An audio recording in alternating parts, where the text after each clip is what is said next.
एक बार की बात है, एक शेरनी ने जंगल में एक बच्चे को जन्म दिया और जन्म देते ही वो उसी जगह पर मर गई। उतने में उधर से कई सारी भेड़ गुजर रही थी।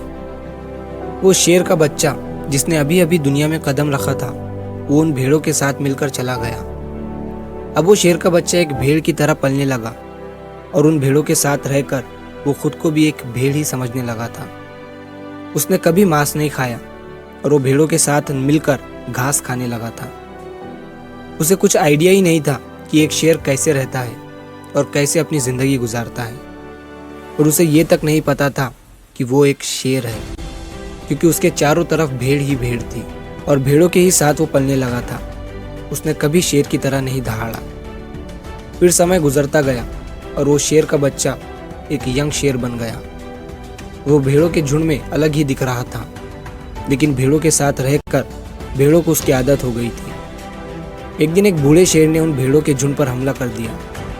जब उस बूढ़े शेर ने भेड़ों के झुंड में इस यंग शेर को देखा तो वो हैरान हो गया। उसे अपनी आंखों पर विश्वास नहीं हो रहा था। उसने देखा कि एक यंग शेर भेड़ों के साथ घूम रहा है। उसने पहले कभी ऐसा नहीं देखा था। वो ये भूल गया कि वो वहां पर भेड़ों को पकड़ने आया था। उसने सोचा कि वो उस शेर से बात करेगा और पूछेगा कि ये सब क्या हो रहा है। उस बूढ़े शेर ने भेड़ों के झुंड पर फिर से हमला किया उस शेर को पकड़ने के लिए। भेड़ों ने जैसे ही उस बूढ़े शेर को देखा, वो सब अपनी जान बचाकर भागने लगे और उन भेड़ों के साथ वो शेर भी अपनी जान बचाकर भागने लगा। कुछ देर के बाद उस बूढ़े शेर ने उस यंग शेर को पकड़ लिया। बूढ़े शेर ने उस यंग शेर से कहा, अरे बेवकूफ, तू मुझे देखकर भाग क्यों रहा है? यंग शेर ने रोते हुए कहा, प्लीज मुझे छोड़ दो, मैं एक साधारण सा भेड़ हूँ, मुझे जाने दो। वो उस बूढ़े शेर को देखकर एक भेड़ की तरह कांप रहा था। बूढ़ा शेर ये सुनकर हैरान हो गया और वो समझ गया कि यहाँ पर क्या हो रहा था। वो बूढ़ा शेर उस यंग शेर को एक नदी के पास लेकर गया। यंग शेर वहां से भागने की कोशिश कर रहा था, लेकिन बूढ़े शेर ने उसे नदी की तरफ धकेलते हुए कहा कि अपने आप को इस पानी में देखो। नदी का पानी पूरी तरह से शांत था। बूढ़े शेर ने यंग शेर से कहा कि अपने फेस को इस नदी में देखो और मेरे फेस को देखो, अपनी बॉडी को इस नदी में देखो और मेरी बॉडी को देखो। उस यंग शेर ने डरते हुए अपना फेस नदी में देखा और जैसे ही उसने अपना फेस नदी में देखा तो वो हैरान हो गया। उसने देखा कि वो एक भेड़ की तरह नहीं बल्कि एक शेर की तरह दिखता है।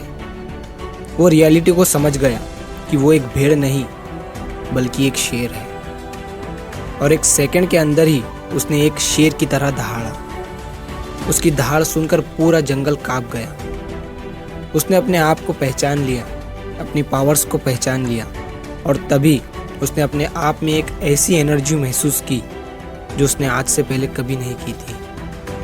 फिर उसने सोचा कि एक भेड़ की तरह जीना रियलिटी नहीं थी, वो सिर्फ एक मेंटली कंसेप्ट था, और अब वो रियलिटी को जान चुका था।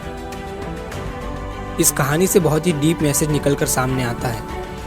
अपने अंदर से उस वीकनेस को निकालो जो आपके अंदर झूठ बोल बोल कर बैठा दी गई है। आप भी एक शेर की तरह हो जो भेड़ों के बीच फंस चुके हो। आपके आसपास जितने भी लोग हैं वो आपको ये फील कराते हैं कि आप अपनी लाइफ में कुछ नहीं कर सकते हो, क्योंकि कहीं ना कहीं आप भी उनके साथ रह रहकर उनकी ही तरह बनने की कोशिश करते हैं। आपको इस भीड़ से अलग खड़े रहना है और अपनी पोटेंशियल, अपनी पावर्स, अपनी एबिलिटी को पहचानना है। और जिस दिन आप अपनी पावर्स, अपनी एबिलिटी को पहचान लोगे उस शेर की तरह, तब आपको दहाड़ने से कोई भी नहीं रोक पाएगा। कोई भी आपको आपकी सक्सेस की राह से भटका नहीं पाएगा।